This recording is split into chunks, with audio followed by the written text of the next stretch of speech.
Convidamos você para viajar conosco em uma nova direção. Começa agora.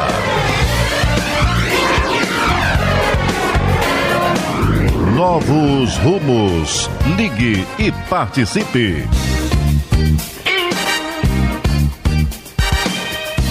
Coordenação e apresentação, Nádia do Couto Vale.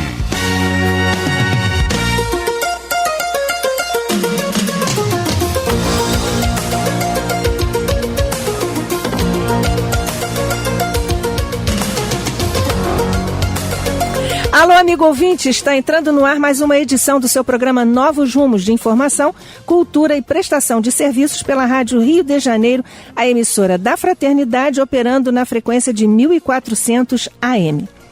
Você, amigo ouvinte, já sabe, o telefone 3386-1400 está à sua disposição para você fazer as perguntas para o nosso convidado de hoje.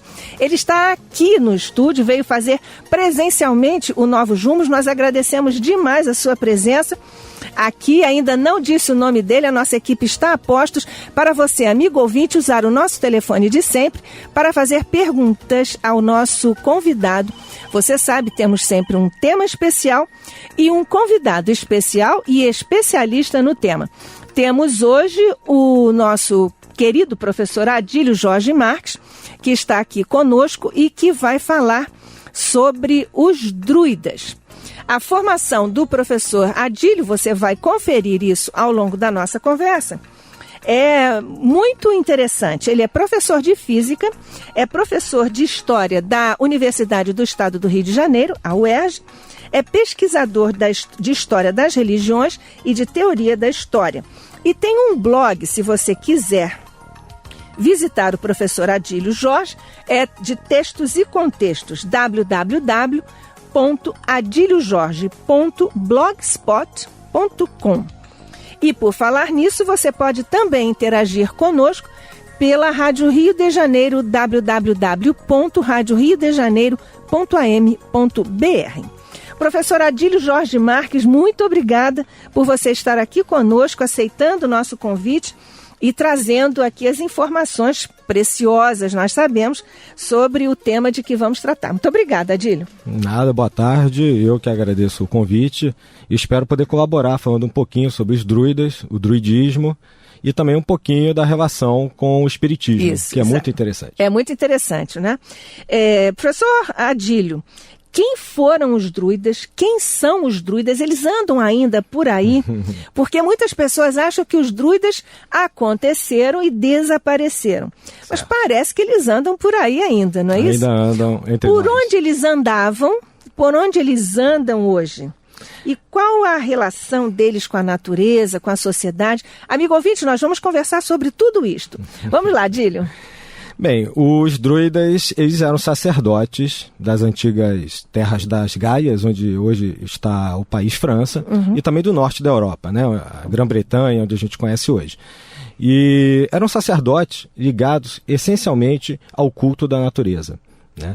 Existe uma pesquisa histórica hoje, dentro do ramo da história das religiões e mesmo da história da Península Ibérica, do norte da Europa, de tentar resgatar a história do povo celta, dos quais os druidas eram sacerdotes e orientadores espirituais e orientadores guerreiros, para que se consiga trazer à luz, né, questões materiais que possam, à luz da arqueologia, da história, se provar mais como é que eles atuavam.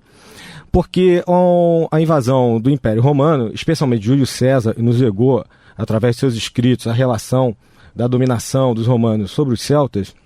Praticamente aquela estrutura original dos sacerdotes que eram relacionados com a natureza, orientadores jurídicos, orientadores espirituais, orientadores dos guerreiros celtas, né, que protegiam a sua cultura contra vários outros povos do norte da Europa.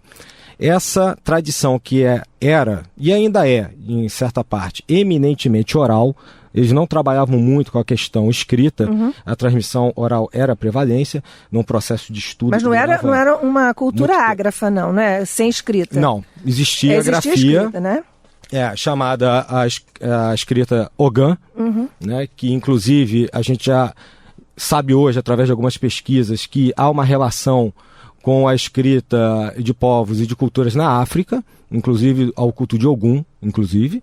Ou seja, nós temos... Na África ou na Ogum? O Ogum é cultuado na África. Na África, exato. Uhum. E a escrita, que não é a rúnica dos vikings, mas sim a ogânica, ou Ogã, né, era uma escrita onde a gente tinha vogais e consoantes, com traços e pontos, que normalmente eram grafados em pedras. E essas pedras existem até hoje. E são esses vestígios arqueológicos, que eu estava mencionando antes, que estão sendo levantados para se levantar a cultura dos druidas. E com isso, não só a cultura material, tentar também fazer uma inferência com a atual cultura da Europa, a cultura oral, e assim... Como sendo uma espécie de herdeira desses valores. Exatamente. Que aí chegamos aos dias de hoje. Essa cultura oral chegou, que foi a sua pergunta, né, dos tempos antigos. Quando eu falo tempos antigos, o druidismo é mais ou menos caracterizado, porque não há uma precisão histórica, entre o século II a.C. e 2 depois de Cristo. Antes disso, Adílio, para nós arrumarmos assim melhor a nossa conversa, você fez aí uma referência aos celtas. Certo. Os celtas eram uma tribo que desceu com outras tribos, não é isso? Lá do norte da Europa. Exato. E eles vieram para ocupar ali o que hoje é a Inglaterra, aquela área ali, França e tudo. Península Ibérica. Península Ibérica. Então, fale um pouquinho dessas tribos, porque elas brigavam um pouco, não é isso? Isso. Os celtas, existe uma discussão ainda se elas desceram pelo norte ou se elas partiram da Europa Central se espalhando pela Europa e aí, no caso, subindo para a Grã-Bretanha, o norte da Europa. E um povo com características muito próprias que...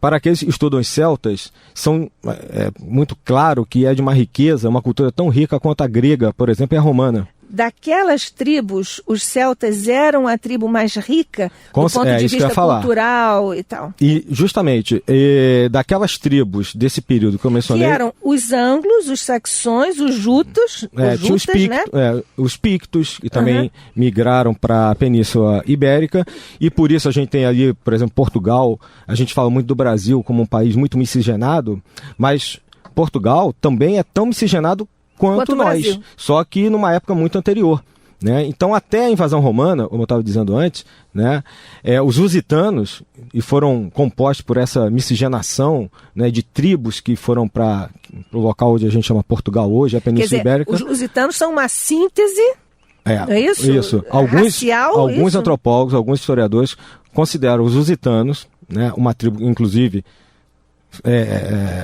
foi, digamos assim, resistente à invasão romana, né? E daí também o nome dos heróis lusitanos e o povo lusitano até hoje, uma síntese de uma miscigenação desses povos que nós citamos aqui, que migraram do centro da Europa e alguns do norte da Europa, fazendo aquele caldo cultural. E se estabeleceram ali na Península Ibérica, o que hoje é França, é Inglaterra, também por fora ali, né? Onde é a França. E, obviamente, com o passar do tempo, até o início da era cristã, com o Império Romano se expandindo cada vez mais, né, essa miscigenação ela foi não só antropológica, né, genética, ela foi mudando e se espalhando pelo continente e muito provavelmente migrando também para o continente africano, por isso que eu mencionei a questão do Ogã, da escrita, porque existem reminiscências de trocas culturais arqueológicas sobre isso, e também, de uma certa maneira, começou um processo de aculturação, porque já no século IV chega o cristianismo.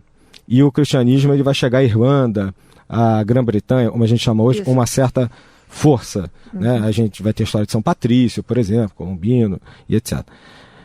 E aí, o druidismo, como a gente conhecia antes, ele praticamente é extinto. Porque para uma tradição oral, o choque cultural é algo muito, assim, muito marcante. Né?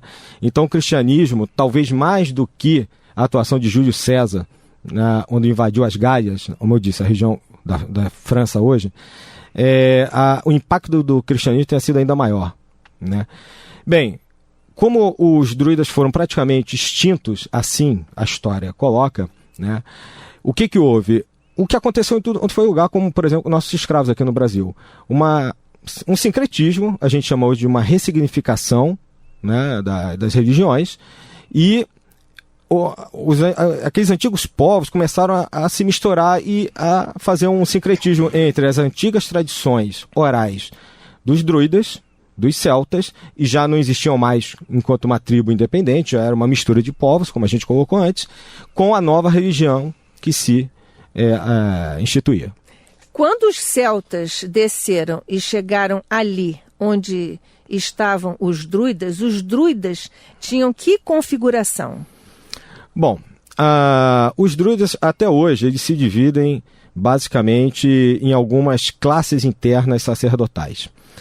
A tradição oral mantém que o estudo para que algum simpatizante hoje, não necessariamente um celta, né, mas alguém que pratique a arte da natureza, do convívio com a natureza, que vale a pena a gente destacar mais, do druidismo, seja um processo de 20 anos mais ou menos. E dentro desse processo, essas classes se dividem mais ou menos como o aprendiz, chama marcassim, no termo gaudês, e depois discípulo, e são tempos de estudo, e nessa classe de discípulo, ele pode tomar duas vertentes. Um nome muito conhecido é a vertente dos bardos, e são os famosos trovadores, contadores de história, um nome muito comum ainda hoje, ou dos vates ou ovates. Né? Os bardos trabalhando mais com a questão de se perpetuar oralmente as histórias, os contos, os mitos, a parte inclusive da astronomia, que eles eram muito estudiosos da parte da astronomia, e os vates ou ovates trabalhando a parte da natureza, da medicina, da adivinhação. Bom, e depois também de discípulo, ele seguindo uma linha ou outra, ele vai ser bardo ou ovate. Algumas tradições dessa passando de bardo ou ovate vai direto para druida, ou druida. A pronúncia ambas nós costumamos dizer como espíritas druidas, mas existem as duas formas de mencionar. Druidas, porque existia um acento no U antigamente, e hoje foi retirado, então a gente fala druidas ou druidas. E depois também existe entre bardo e ovate e druida, em algumas classes, uma escala chamada eubage, seria uma classe intermediária entre o bardo ou o ovate e o druida. Então essa formação toda de várias classes é uma formação que leva décadas, pelo menos 2 décadas, ainda hoje, né? Porque como a gente estava dizendo no começo, essa tradição oral se miscigenou ao cristianismo e continuou de forma oral passando pelos povos da Europa e sobrevive até hoje nas tradições folclóricas e nacionais da França, Inglaterra, Irlanda, Portugal, Espanha, e inclusive no Brasil. Nós temos tradições druídicas no Brasil. Sim. Então, de que sobreviviam eles? Os druidas? Bom, os druidas eles tinham uma relação... Tinha um comércio, não? Com a natureza. Então, os druidas eles eram sacerdotes, né? Como estavam dentro de uma sociedade, a sociedade tem as suas, vamos chamar assim, divisões.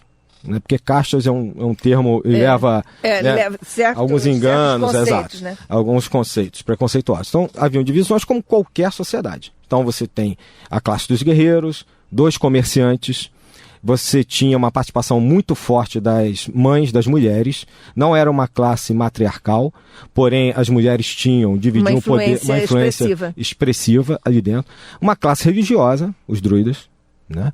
E assim se dividia a sociedade. Então havia um comércio interno e com algumas tribos que eram descendentes ou subtribos espalhadas naqueles continentes, né? ou seja, na África, ou mesmo no norte da Europa ou no centro da Europa, em vários lugares. E essa parte comercial acontecia como qualquer outra tribo. Troca, escambo, né?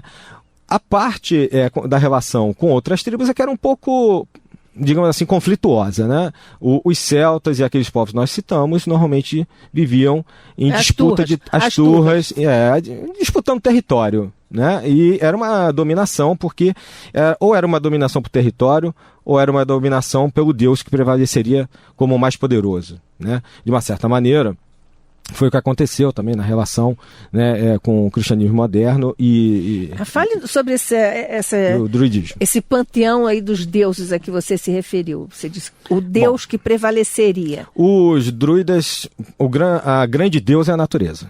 Não existia um templo, uma igreja, um lugar fechado. Todos os rituais eram realizados em céu aberto, assim como são até hoje, principalmente perto de carvalhos, porque druida quer dizer o espírito do carvalho ou a consciência do carvalho. O nome, a designação é essa. Depende mais ou menos da tradução. E druidismo é a religião dos druidas, ou seja, aqueles que se relacionam à natureza através dos preceitos dos druidas. Bom, existiam vários deuses, vamos chamar assim, que se relacionavam com aspectos da natureza, as energias da natureza. Não são os espíritos dos ancestrais.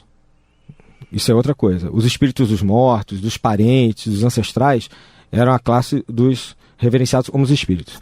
E existia a classe dos elementares da natureza e o deus do sol, Berenos, né, a deusa Gaia, Terra, a gente conhece até hoje, né, o deus guerreiro, como existe, por exemplo, os romanos têm Marte, por exemplo, existia o deus guerreiro, e vários deuses que eram características, com nomes gauleses, da natureza. Então, dos mares, dos lagos, água doce, água salgada, das terras altas, das terras baixas. Isso é mais ou menos o que faz o candomblé. Sim. Tem uma relação com... Existe uma relação ideológica nesse sentido, por isso que no começo eu levantei essa pedra assim, né, porque algo que pode ser retomado, porque existem muitos pontos, né, de confluência entre o modo de pensar dos celtas druidas, né, desse tipo de religiosidade, não só com a nossa civilização, como a gente conhece na Europa, né, ocidental que veio aqui para o Brasil, e no caso também com o espiritismo bastante, via Kardec, mas com as religiões afro. A começar, por exemplo, por Ogum, né, que esse deus que se relaciona com a terra, com o ferro era o principal elemento dos celtas.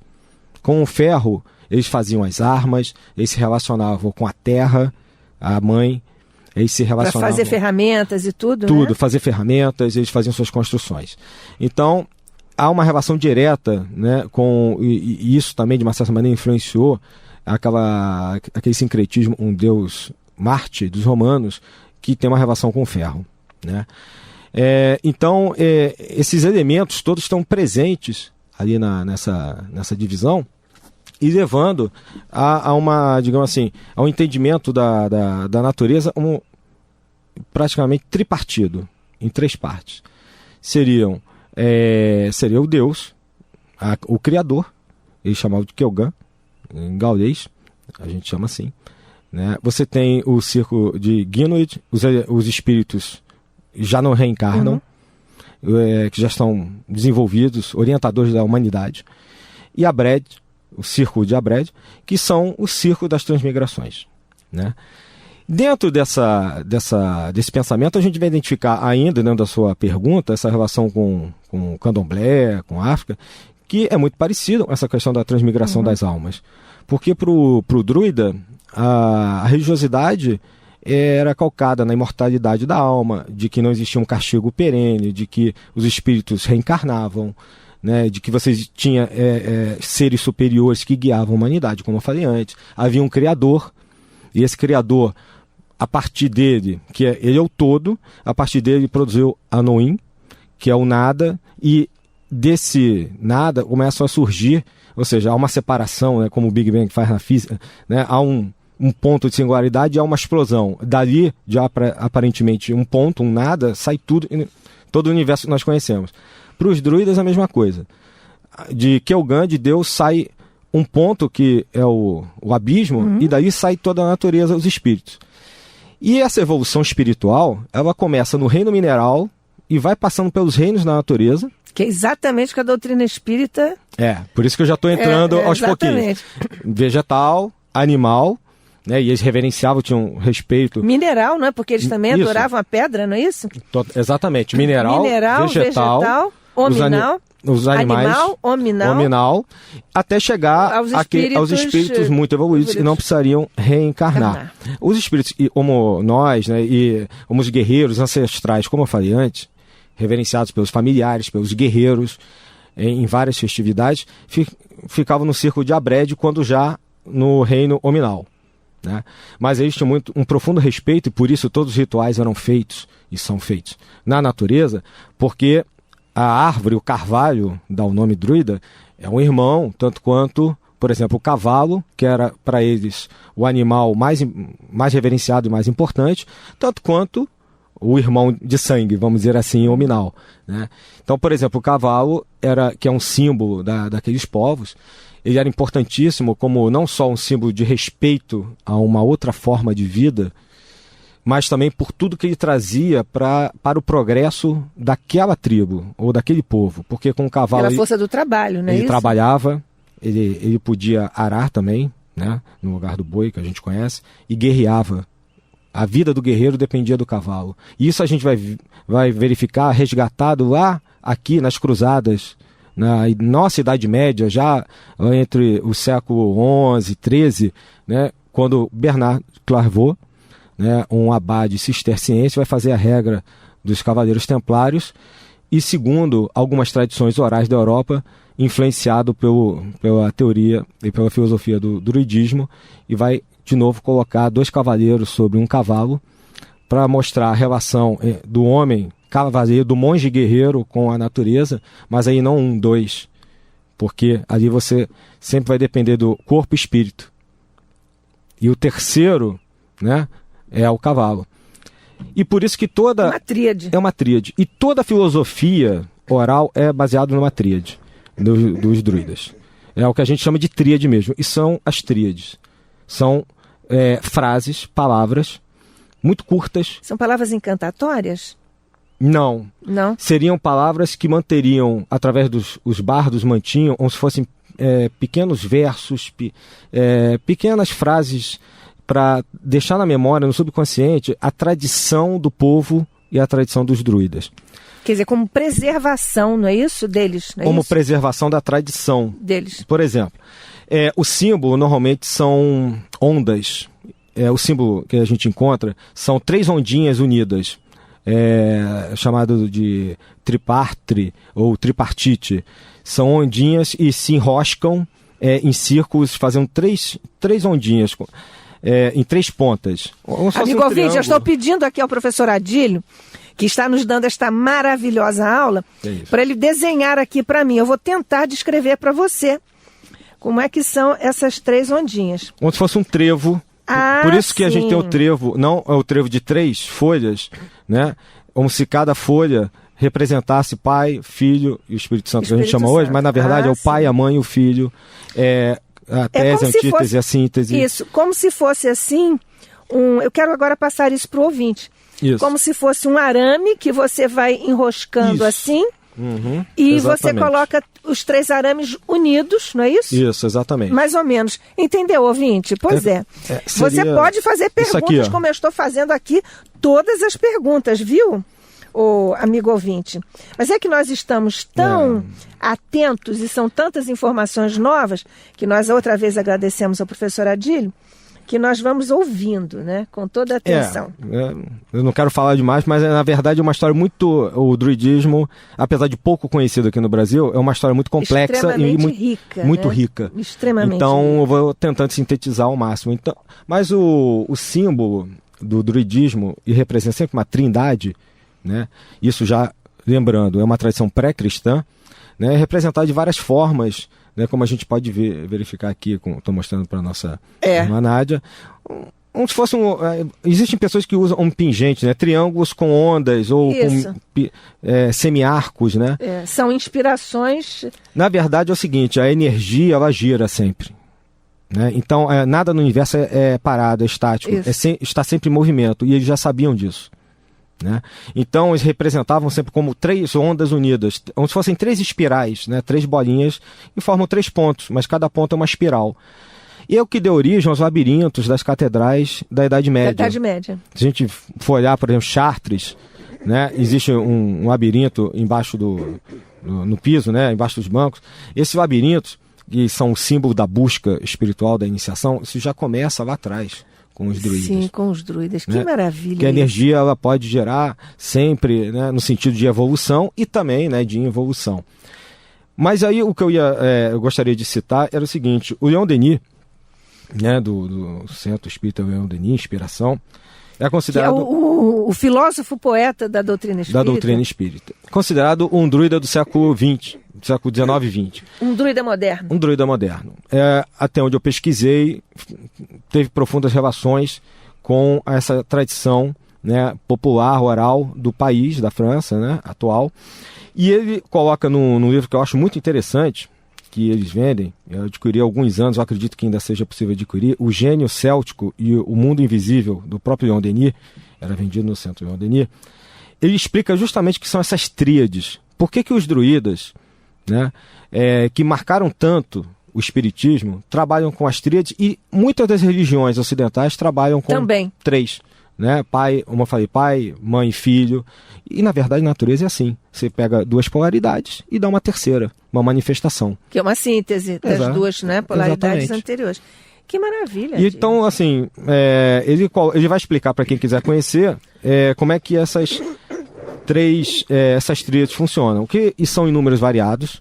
Existem tradições druídicas com 81 tríades, outras com 90 e poucas tríades, outras com 79, porque existem várias famílias célticas na Europa, várias ordens druídicas, como a gente chama pós-cristianismo. Na verdade, ela se tornou uma coisa mais fechada, o druidismo se tornou uma coisa mais esotérica, mais fechada, porque enquanto religião não dava para competir com a religião institucional, que era o cristianismo.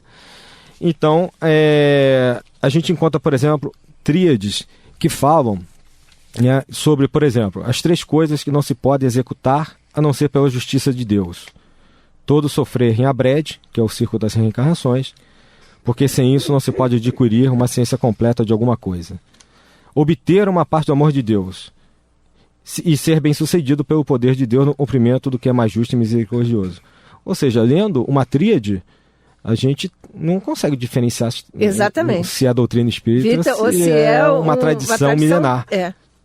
Que maravilha. Então eu recomendo esse livro que se chama O Gênio Céltico e o Mundo Invisível, de Leon Denis, onde ele faz uma síntese de várias e várias tríades que, como eu disse, são frases mnemônicas e vão gravar no subconsciente do estudante a relação de toda a natureza. Eles vão falar de Deus, da natureza, dos espíritos, dos ancestrais, de tudo. De tudo. Amigo ouvinte, você está adorando, não é isso? Quem está adorando também é a Regina do Engenho Novo. Abraço para você, Regina. O programa está ótimo. Estou estudando sobre esse assunto no Leon Denis. Estou me deliciando. Regina, eu também, nós também, né, amigos ouvintes? A Dalva de Padre Miguel, um abraço para você também. Estou amando a aula de história. E eu também.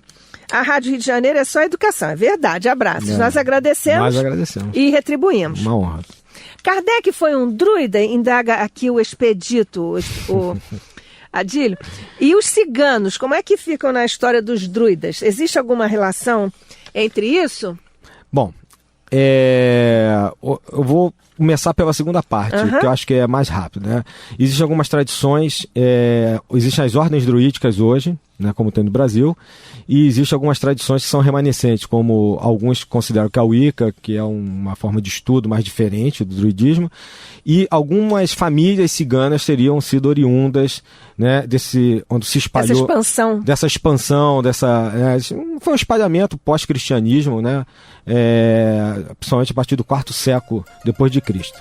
Tá bom? Agora, quanto a Kardec, é algo que merece Nós vamos, Expedito, você fica aí, porque daqui a pouco o professor Adílio vai dar uma aula também sobre essa relação e os fundamentos, digamos, druídicos, aqui presentes na história, na personalidade, nos valores do nosso amado codificador Allan Kardec. Amigo ouvinte, você está se deliciando e eu também.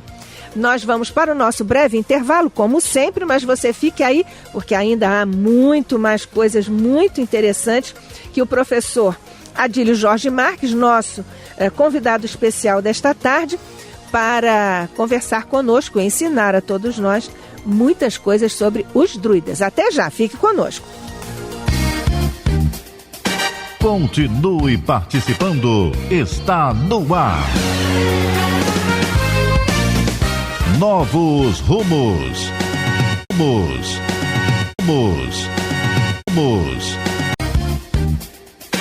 Voltamos a apresentar Novos Rumos. Ligue e participe. Coordenação e apresentação, Nádia do Couto Vale.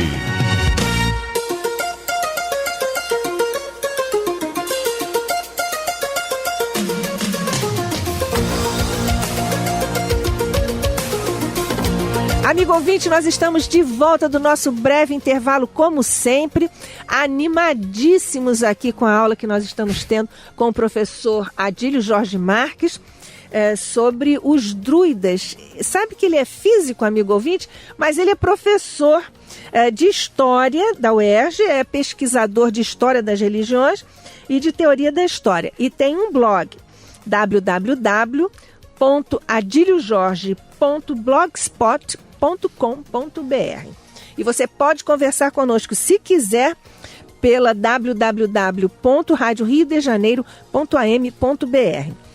Tarcísio aí em Piedade, um abraço para você. Ele diz ao Adílio, o programa está muito interessante, sou apaixonado pelo tema. Nós também, né? Nós também, Tarcísio. Obrigado, Tarcísio. A Sandra de Oswaldo Cruz, um abraço para você, querida. Nádia, conheci você na editora Novo Ser, no lançamento do seu livro e te adorei. Obrigada, querida. Estou adorando o programa. Nós também. Abraços. Agradecemos, retribuímos. Ana da Ilha.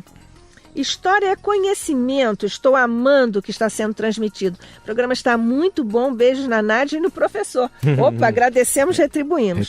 E beijos para as atendentes também. Excelente. Estão lá. Neuza de São Gonçalo, abraço para você. Estou adorando o programa. Abraços. Nós também. Nós também.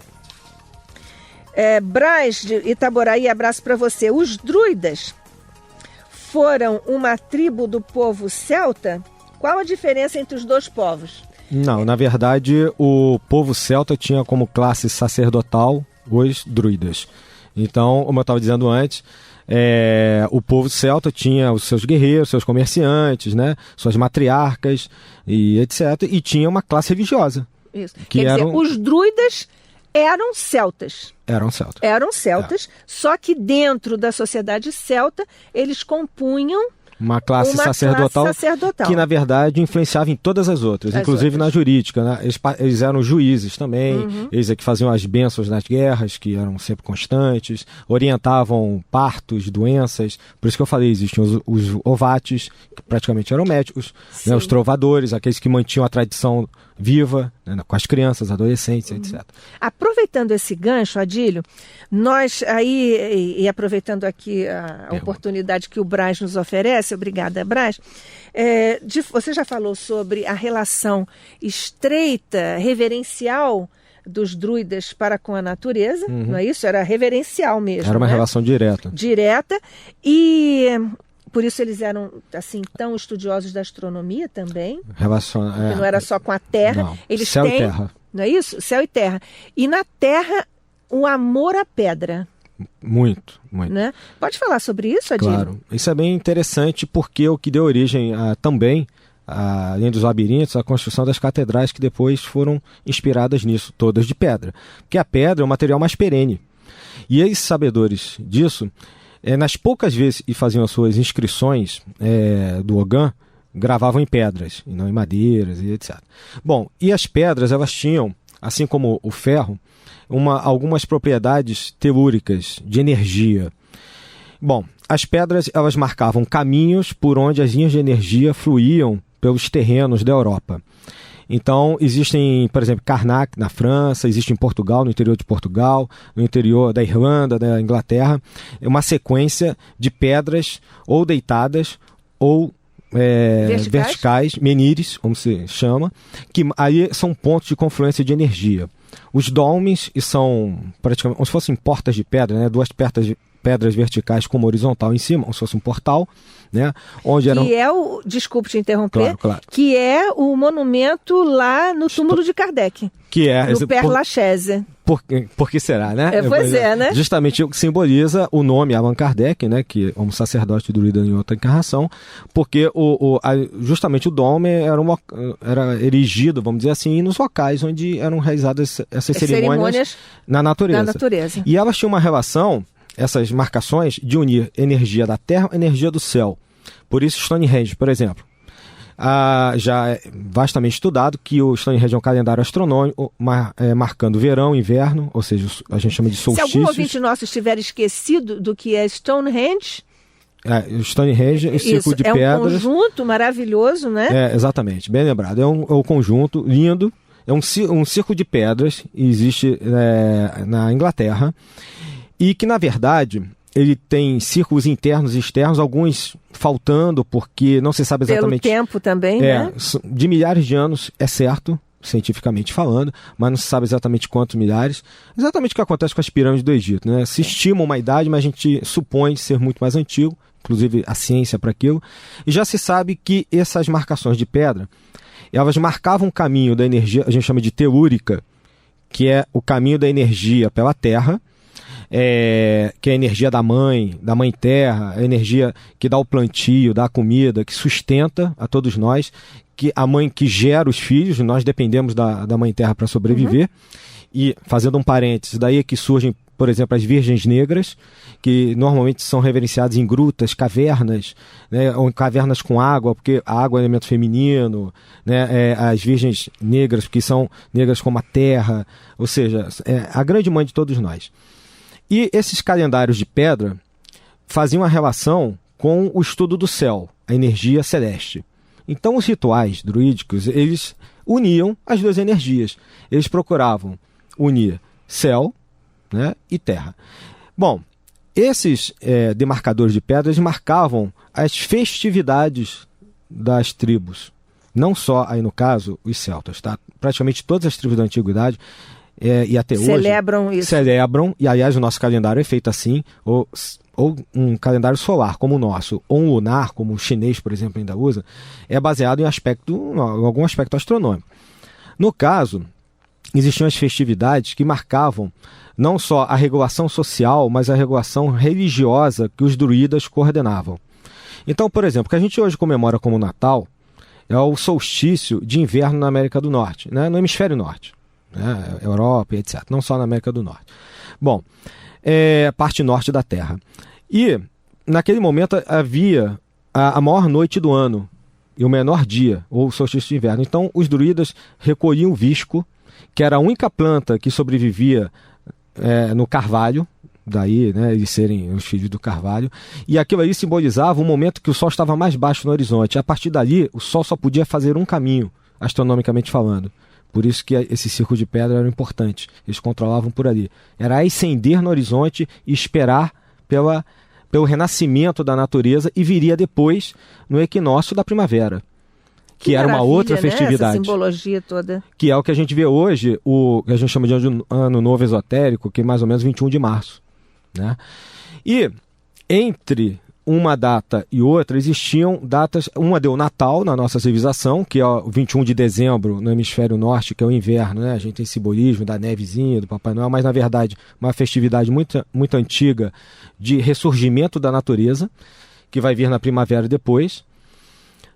Por volta do início de fevereiro e 1º de maio, né, que são festividades, uma ligada a algumas santas, né, católicas, no início de fevereiro. 1º de maio, que é o dia do trabalho, é a época da festividade da procriação, né, da colheita, de você recolher aquilo que a natureza vai lhe dar, até chegar a 21 de junho, que é o solstício de verão. A gente falando sempre no hemisfério norte, é o dia mais longo do ano. Aqui no hemisfério sul troca, quando é verão aqui, inverno lá, e vice-versa. Então, as datas que eu estou falando para eles no hemisfério norte são invertidas aqui, mas são comemoradas da mesma maneira. E o verão era o esplendor da energia, quando, depois da primavera, se colhia, se festejava, se acendiam fogueiras e etc. Porque nos países do norte, o verão é uma bênção, né? São poucos dias de sol para muitos dias. Exatamente, por isso eles têm verdadeira adoração. Né? E daí deu as nossas festividades de São João. Daí as nossas fogueiras, as nossas festividades de São João vêm dessa tradição milenar, que os portugueses herdaram. Por isso, a gente contou a história, e lá no começo eles passaram pela Península Ibérica. Né?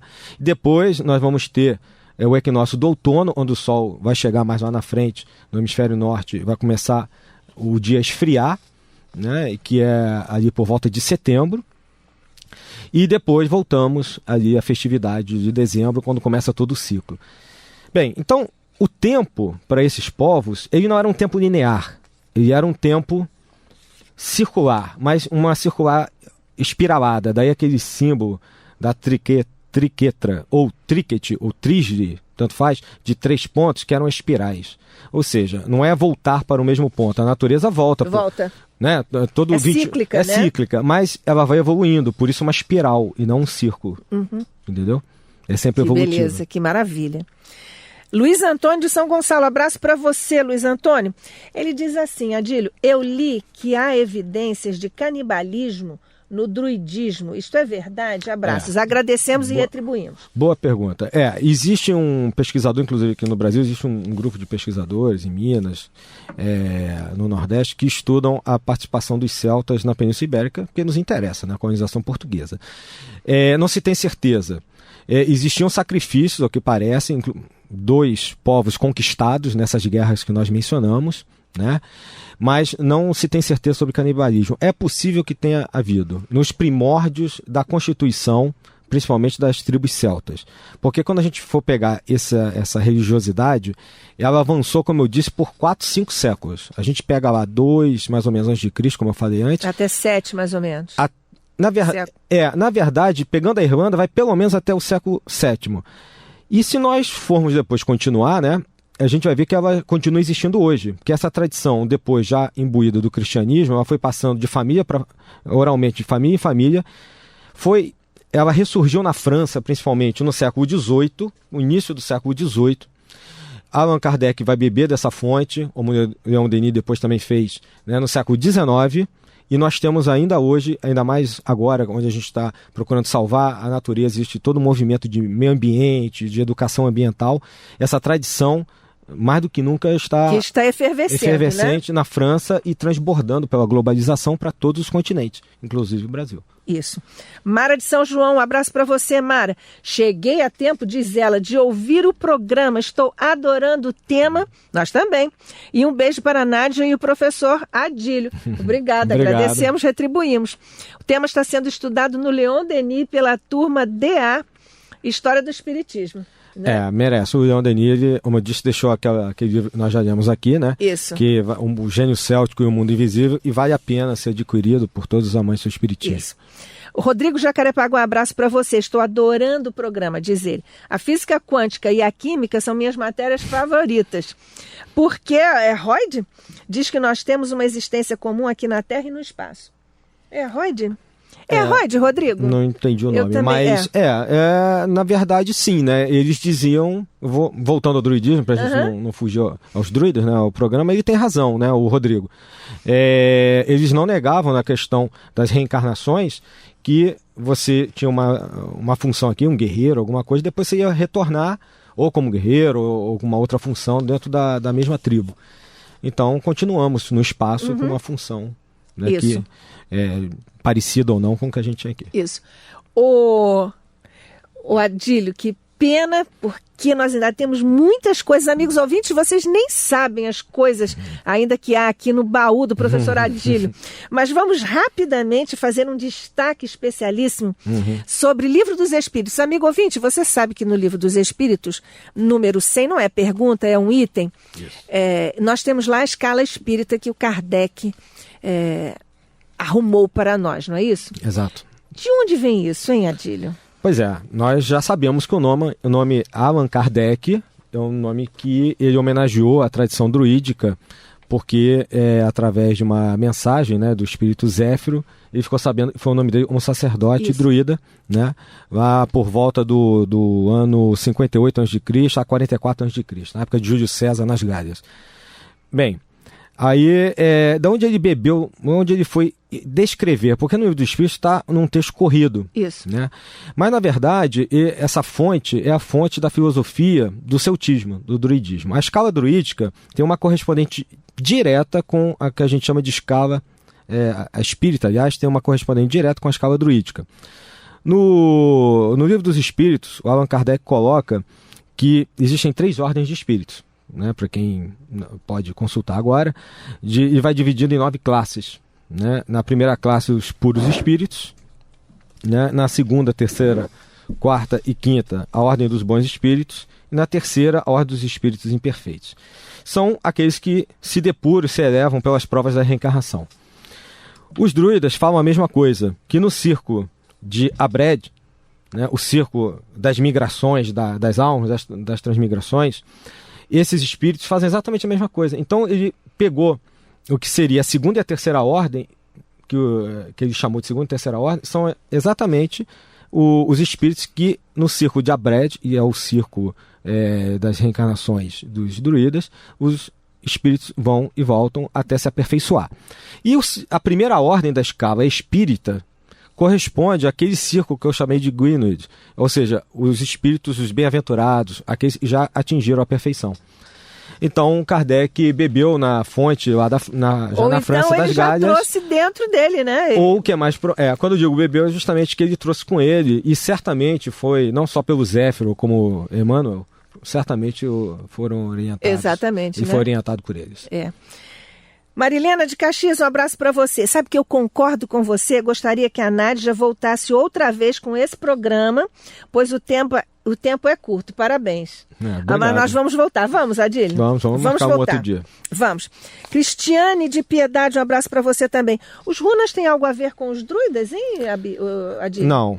Normalmente há uma confusão. As runas são uma escrita nórdica, mais associada aos vikings, né? E como eu disse antes, justamente para evitar essa confusão, a grafia dos druidas é o Ogham, que são símbolos completamente diferentes. Você falou dos escritos rúnicos, isso, né? Isso, exatamente. Isso. Do ogâmico, né? Ogâmico. Vem de Ogham, que são traços e pontos. Isso, que são distintos dos rúnicos, não é dos isso? Rúnicos, são distintos. Tá certo.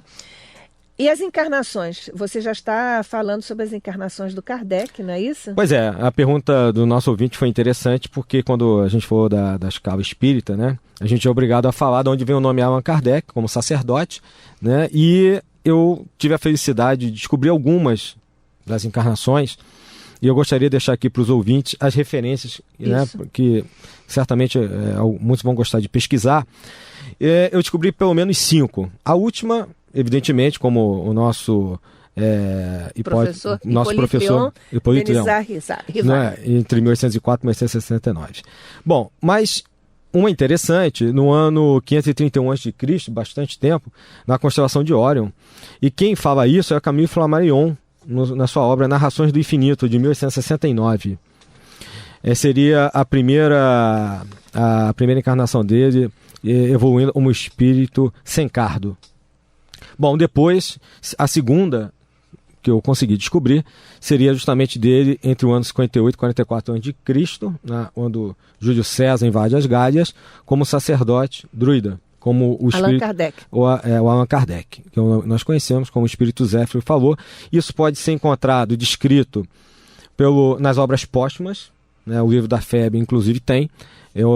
Quem quiser pode adquirir pela FEB, e o discurso do Camille Flammarion, na página 23 da edição mais comum, vai citar justamente os druidas.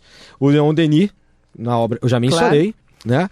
Existem 2 artigos do século XIX, precisamente dos anos de 1858 e 1869, na revista Espírito, ou Espírita, que fala da relação entre druidismo e espiritismo, e também no livro O que é Espiritismo, né? Henri Saussure, né? E é um biógrafo importante. Bem, e também temos no romance Herculano, do Rochester, uma outra menção que não dá para discutir hoje, né? De Quirilius Cornélius, de Kardec, e antes do nosso professor, entre 1369 e 1415, o Jan Hus, que foi um filósofo reformador na Boêmia, que hoje é a República Tcheca, uma psicografia de 1857, e que infelizmente os originais se perderam com a invasão nazista à França, mas foram copiados antes de se perdessem. Então, pelo menos essas são documentadas em livros e em psicografias. Isso. Maria, um abraço para você em São Gonçalo. Ela pede para repetir o nome do livro. Nós não sabemos qual é o livro, porque o professor citou vários. Fazer o seguinte, você liga quando terminar o programa, o professor Adílio passa diretamente para você. Neuzete Sulacap, o esoterismo tem ligação com os druidas, sim ou não? Sim, existe uma parte esotérica, mística, sim. Isso, um abraço para você, Neuzete. Só para encerrar aquela oração, rapidamente? Rapidamente, eu trouxe aqui uma prece druídica que algumas tradições usam. Bom, dá-nos, ó Deus, o teu apoio, e com teu apoio a força, e com a força a compreensão. E com a compreensão, a ciência. E com a ciência do que é justo. E com a ciência do que é justo, o poder de amar. E com o poder de amar, o amor de toda coisa vivente. E no amor de toda coisa vivente, o amor de Deus e de toda bondade. Auen. Auen é como se fosse um amém, mas quer dizer o fluir do espírito druídico. Professor Adílio Jorge Marques, que deu uma aula monumental para nós. Muito obrigada por estar aqui conosco no Novos Rumos. Você vai voltar, os ouvintes aqui já intimaram você e eu também. Então, muito obrigada, que Deus o ilumine. Amém. Guarde a você e a sua família, a Rosana e as suas crianças lindas. Obrigado. E amigo ouvinte, nós estamos encerrando esta brilhante edição do nosso Novos Rumos com o professor Adílio Jorge Marques. Tem uma linda quinzena, um grande abraço para você. Obrigada a você, amigo ouvinte, que nos ajudou a construir esta edição do nosso programa, que tem, como você sabe, reprise. Sabe quando? Domingo, 22 horas. Até lá.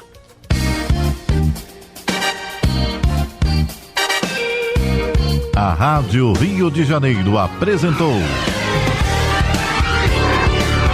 Novos Rumos.